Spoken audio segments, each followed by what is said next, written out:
올해 시작하면서 우리가 좀 기도에 올해는 좀 힘을 썼으면 좋겠습니다라는 말씀을 드렸고요. 그래서 매월 첫 주는 기도를 주제로 해서 이제 설교 말씀을 이제 전하고자 했습니다. 몇 달을 그렇게 하다가 중간에 우리가 계속 로마서 말씀을 살펴보았는데요. 이 로마서 말씀이 계속 그 맥락을 가지고 이어지기 때문에 그 중간에 좀 끊으면 다시 또 이어서 가기가 좀 어려워서 첫 주간에는 계속 그렇게 흐름 가운데 있었기 때문에 로마서 말씀을 전했습니다. 우리가 지난 시간에 마침 이제 로마서의 한 단락이 좀 끝나게 되었고 7월이 되어서 우리가 하반기를 좀 새로운 마음으로 시작할 수 있는 계기가 되었기 때문에 오늘은 이 기도를 주제로 해서 말씀을 전하도록 하겠고요. 설교 후에는 잠깐 우리가 몇 가지 기도 제목을 따라 함께 합심해서 기도하는 시간을 갖도록 하겠습니다. 주일 예배 중에 그렇게 또 하시면서 기도하는 시간을 따로 가진 적은 이제 없었기 때문에 좀 어색하지 않을까라는 생각도 들고, 우리는 또 워낙에 점잖은 개혁파 장로교인 아닙니까? 그래서 우리가 또 기도를 한다고 한들 오랜 시간 피를 토하면서 그렇게 기도하는 건 분명히 아닐 겁니다. 그러나 기도는 시간의 짧고 김이 중요한 것이 아니고 또 기도하는 형태도 중요한 것이 아니기 때문에 짧은 시간이라고 하더라도 집중해서 그 기도 제목을 마음에 품고 함께 이제 기도를 하면 그것이 또 우리 신앙생활에 도움이 될 뿐만 아니라 우리가 기도하는 그 대상에도 또 하나님의 은혜를 끼치는데 축복의 통로로서 우리가 또한 사역하게 될 줄로 압니다. 9시 예배 때도 동일한 그 순서를 가지고 그렇게 기도를 했고, 조금이나마 더 시간을 확보하기 위해서 성시교독은 돈을 뺐는데요. 역시 어색하더라고요. 그래도 어색한 건 잠깐이고 기도 영원히 남으니까 또 이 시간에도 동일한 순서로 말씀을 전하고 함께 또 기도하도록 하겠습니다. 오늘 본문 말씀을 잠깐 말씀을 드리면 예수님께서 세 명의 제자들과 함께 변화산에 오르십니다. 예수님께서 산에 오르신 중에 산 밑에 기다리고 있던 제자들에게 어떤 남자가 찾아옵니다. 내 아들이 귀신이 들려서 그 발작을 일으키는 바람에 지금 도무지 살 수가 없으니까 이 아이를 사로잡고 있는 귀신을 쫓아주시고 내 아이를 고쳐주십시오 부탁을 합니다. 그런데 제자들은 아무리 애를 써도 그 아이를 사로잡고 있는 귀신을 쫓아내지를 못했습니다. 변화산에서 예수님께서 내려오셨고 제자들에게 어떤 일이 있느냐라고 물어보십니다. 그리고 지금까지 있었던 일을 들으신 후에 믿음이 없는 자들아 라고 그 제자들을 꾸짖으십니다. 그리고 그 아이의 아버지에게 믿는 자에게는 능치 못함이 없다라고 그렇게 말씀을 하십니다. 이 아버지는 내가 믿나이다, 나의 믿음 없음을 불쌍히 여기소서라고 예수님께 간절히 말씀을 드렸고, 예수님께서는 그 아이를 사로잡고 있는 귀신을 쫓아내십니다. 그 일이 있은 후에 예수님의 제자들이 왜 우리는 귀신을 쫓아내지 못했습니까? 예수님께 묻습니다. 예수님께서는 기도 외에는 이런 귀신들이 나갈 수 없느니라 라고 말씀을 하십니다. 그래서 이 이적은 예수님께서 기도에 대한 그 교훈을 가르치시기 위하여서 행하신 이적이라는 사실을 밝히셨습니다. 오늘 이 본문에 있는 사건에서 기도에 해당하는 일은 어떤 일인가요? 이 아이의 아버지가 제자들과 예수님을 찾아와서 내 아이를 고쳐주십시오 라고 부탁한 것, 예수님께서 믿는 자에게는 능치 못함이 없다라고 말씀하셨는데 이 아버지는 나에게는 예수님께서 이 아이를 고칠 수 있을 것이라는 확신이 없기 때문에 나의 믿음 없음을 불쌍히 여기소서 이렇게 말씀을 드린 겁니다. 이 아이의 아버지는 자신에게는 내 아들을 고칠 수 있는 능력도 없고 예수님께서 이 아이를 능히 고치실 것이라는 확신도 없으니 나에게 이 아이를 치료해 줄 수 있는 그런 은혜와 더불어서 믿음도 허락하여 주시옵소서 이렇게 요구를 하는 것이죠. 예수님의 제자들은 기도하지 않았다고 해서 예수님께 꾸중을 듣습니다. 예수님께서는 제자들을 부르셨을 때 귀신을 제어하고 병을 고칠 수 있는 권능을 그들에게 허락하신 바가 이미 있습니다. 그래서 이 제자들은 예전에는 귀신을 쫓아냈고 병도 고쳤는데, 그런데 이때는 실패했다는 것이죠. 그 이유가 무엇이냐면 그 능력이 하나님께로부터 비롯됐다는 사실을 알고 하나님의 도우심을 구하면서 귀신을 쫓아야 되는데, 이 제자들은 자기네들이 예전에 했기 때문에 그 능력이 자기의 것인 줄 알고 기도하지 않고서 행하려다가 실패하고 말았던 것입니다. 기도라고 하는 것은 그래서 우리가 손을 모으고 눈을 감고 무엇인가를 중얼거리는 것이 아니라 우리의 연약함을 있는 그대로 인정을 하고 나에게는 능력도 지혜도 믿음도 없음을 하나님께 있는 그대로 고백을 하고 하나님께서 그런 나를 불쌍히 여겨주셔서 그런 나의 부족함들을 온전함으로 채워주시기를 바라는 것, 이것이 기도입니다. 특히 우리가 오늘 여기에서 주의 깊게 살펴볼 것은 이 아이의 아버지는 자기의 그 제목을, 기도 제목을 가지고 예수님께 나온 것이 아니라 자기 아들을 위하여서 예수님께 간구했다는 것입니다. 우리가 다른 사람들을 위해서 기도하는 것을 중보기도라고 부르죠. 어떤 사람들은 좀 이 용어 쓰는 것을 이렇게 까다롭게 이 가리는 사람들은 중보기도라는 말을 써서는 안 된다라고 주장을 합니다. 중보라고 하는 것은 하나님과 사람 사이에 다리가 되는 역할을 하는 그런 사람을 이제 중보자라고 부르는데요. 구약에서는 그것이 제사장이었고 이제 오늘날에는 예수님 외에 다른 중보는 우리들에게 없습니다. 우리가 신자로 지금 살아갈 수 있는 것은 예수 그리스도께서 성부 하나님 우편에서 우리를 위하여 지금도 여전히 중보하시며 기도하시고 계시는 그 은혜를 힘입은 것인데 사람이 그 역할을 대신 감당할 수는 없다는 거죠. 그래서 사람이 하는 기도에 대해서 중보기도라는 말을 붙여서는 안 된다. 중보자는 오직 예수 그리스도시다. 이런 논리입니다. 우리는 물론 그건 잘 알고 있습니다. 우리가 기도하는 어떤 대상이 되는 사람이나 나나 다 연약한 인간이라는 사실을 알고 있고 우리가 아무리 간절히 기도한다고 한들 우리의 중보자가 되시는 예수 그리스도께서 성부 하나님에게 우리를 위하여 기도하는 그 기도를 대신할 수 없다는 것도 우리는 이미 잘 알고 있습니다.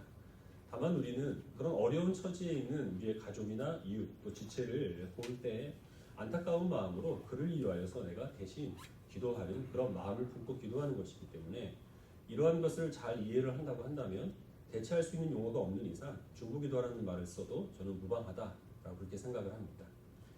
근데 사실 우리가 다른 사람들을 위해서 기도하는 것은 생각만큼 쉬운 일이 아닙니다. 걱정 없는 사람 없고 근심 염려 없는 사람이 없죠. 내 앞가림 하기도 바쁘고 내가 내 문제를 가지고 기도를 하기에도 시간이 부족한데 그런 우리가 다른 누군가를 위해서 기도한다는 것은 사실 대단한 희생과 헌신의 그런 행위들입니다. 그래서 우리는 이 중보기도가 예수님께서 우리에게 주신 명령이라는 사실을 기억할 필요가 있습니다. 주님께서 우리들에게 내 이웃을 내 몸과 같이 사랑하라 라고 말씀하셨습니다. 우리는 우리에게 있어서 어떤 어려운 일이 닥치면 신자라고 하면 당연히 하나님께 기도를 합니다. 근데 내 이웃을 내 몸과 같이 사랑하는 성도들은 그것이 나에게 닥친 문제가 아니라 다른 사람에게 닥친 문제라고 하더라도 그의 문제를 내 문제처럼 여길 수밖에 없는 것이죠.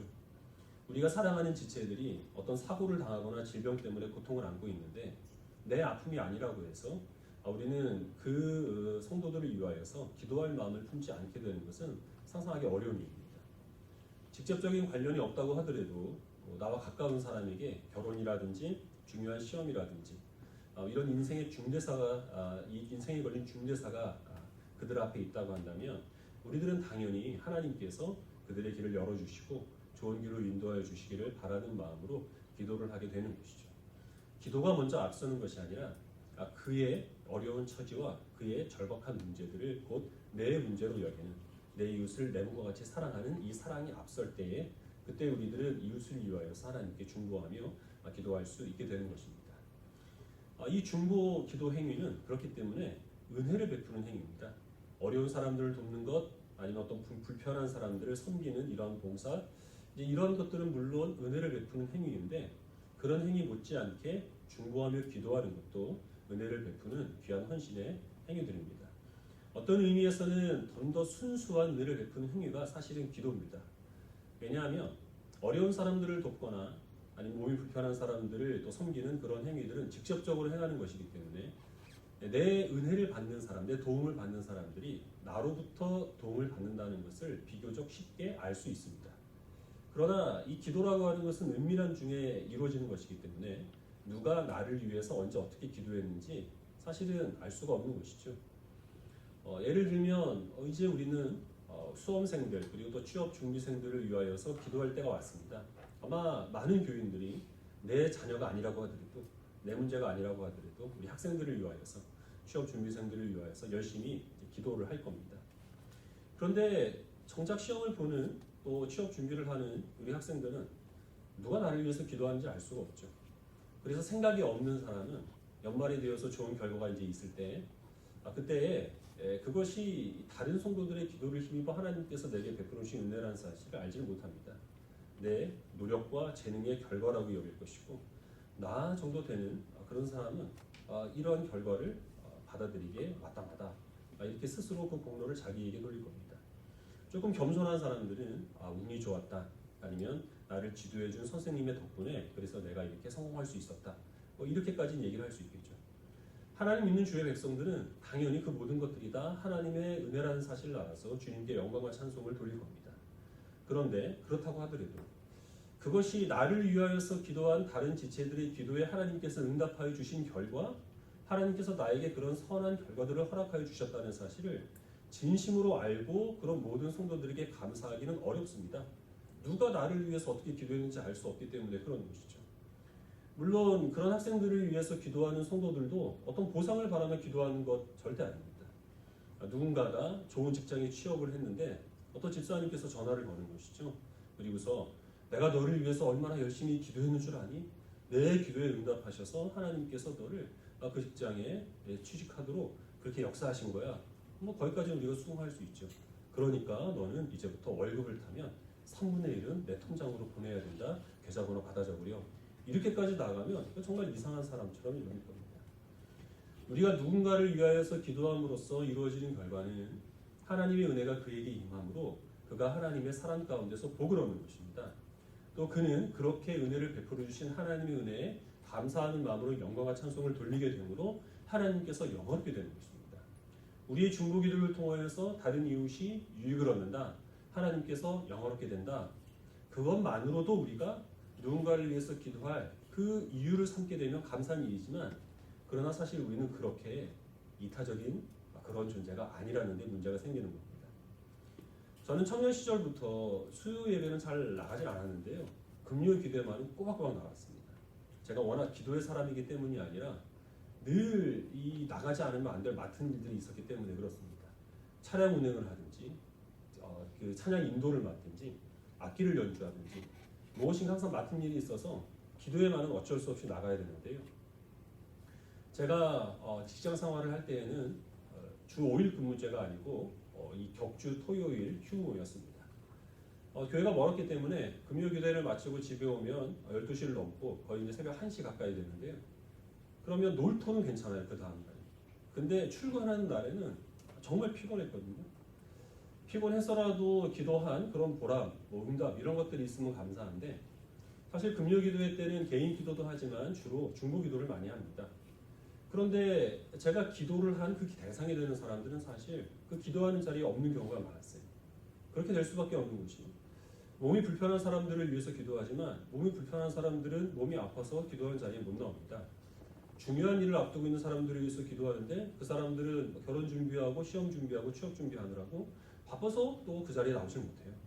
시험에 든 성도를 위해서 다른 성도는 열심히 기도를 하지만 시험에 들었기 때문에 또 기도하러 안 나옵니다.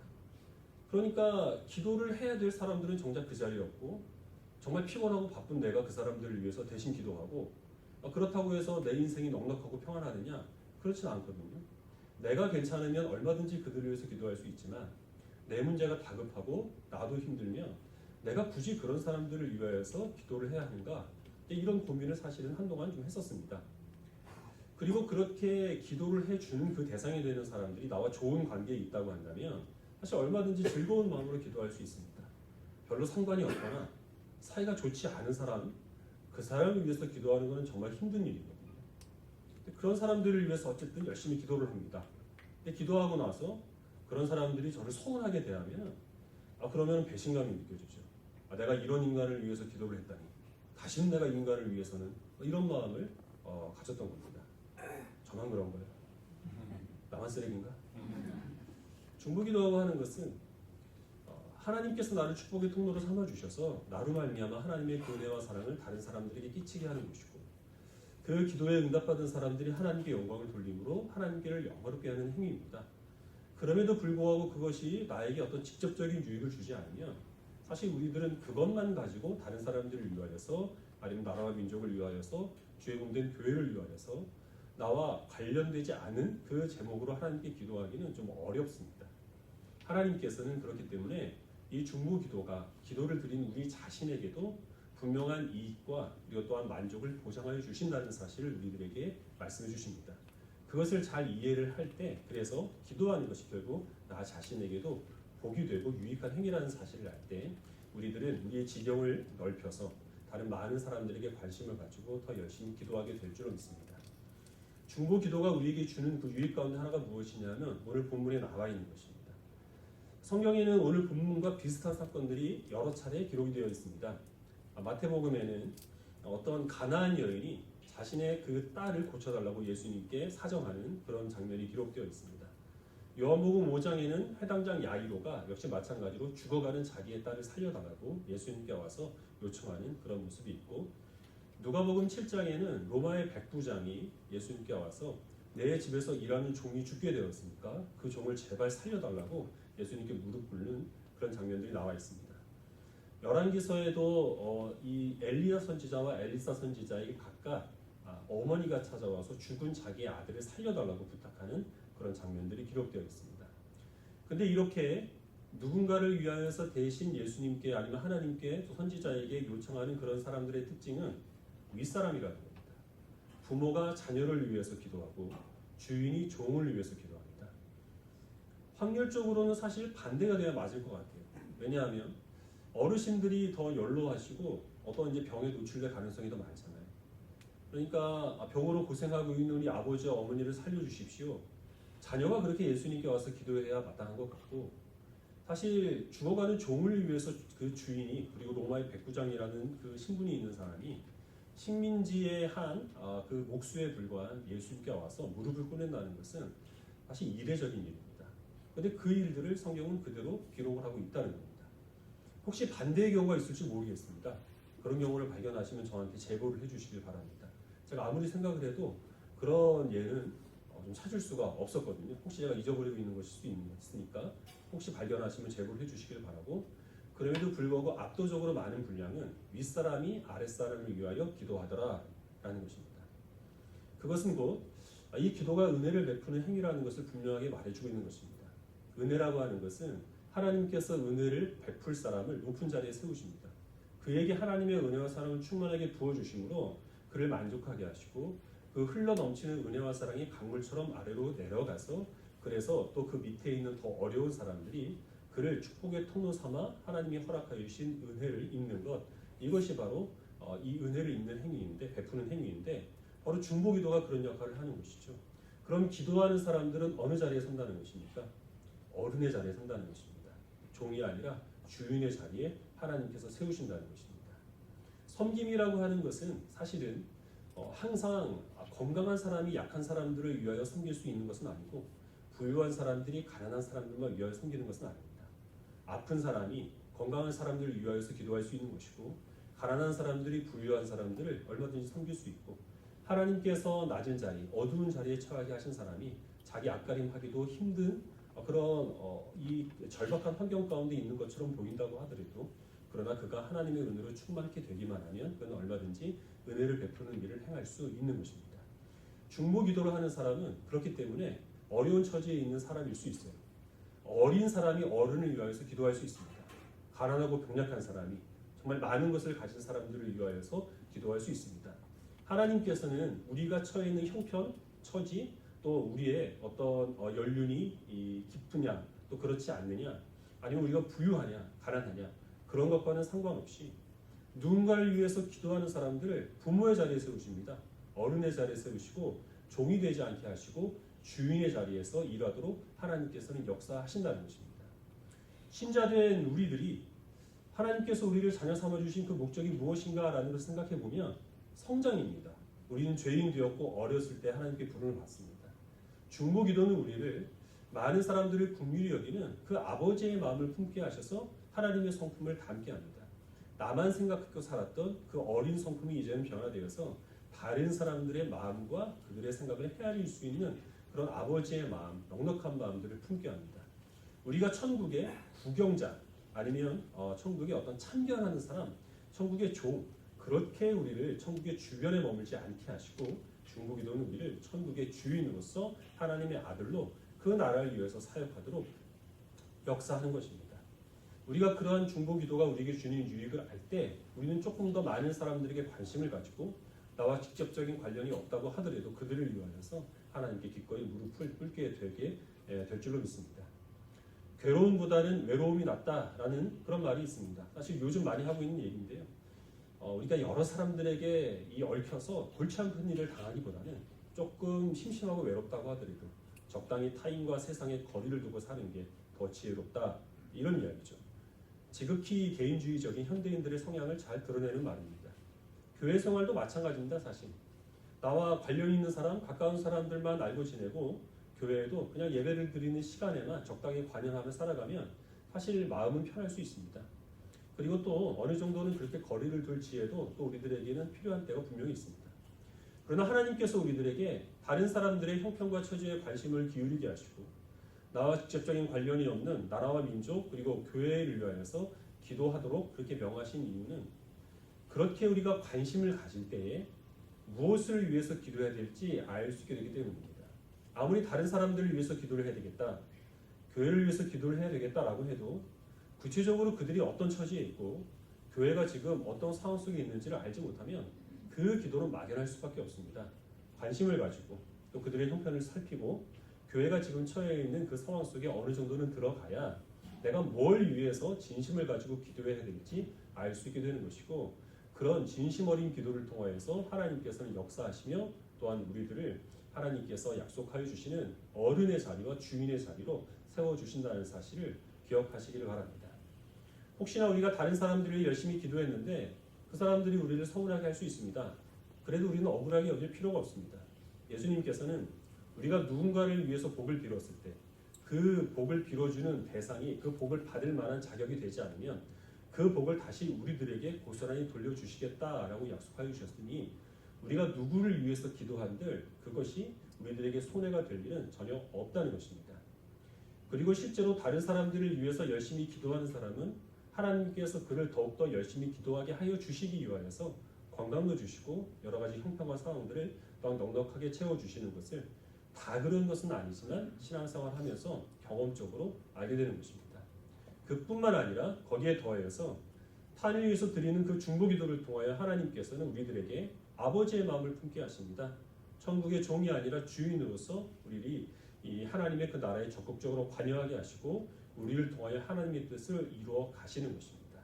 그런 점들을 기억하시고 우리가 직접적으로 관련되지 않은 일들, 나에게 어떤 유익을 주지 않는 일들, 나와 별 상관이 없는 그런 사람들의 문제라고 하더라도 관심의 지평을 넓히시기를 바랍니다. 사랑하시는 마음으로 모든 사람들을 위하여서 내가 알고 있는 그 모든 지체와 가족과 이웃을 위하여서 열심으로 기도하시고 교회 또한 교회의 앞날이 나의 기도에 달려있다는 생각을 하시고 교회를 위해서 기도하시는 성도들이 되시길 바랍니다.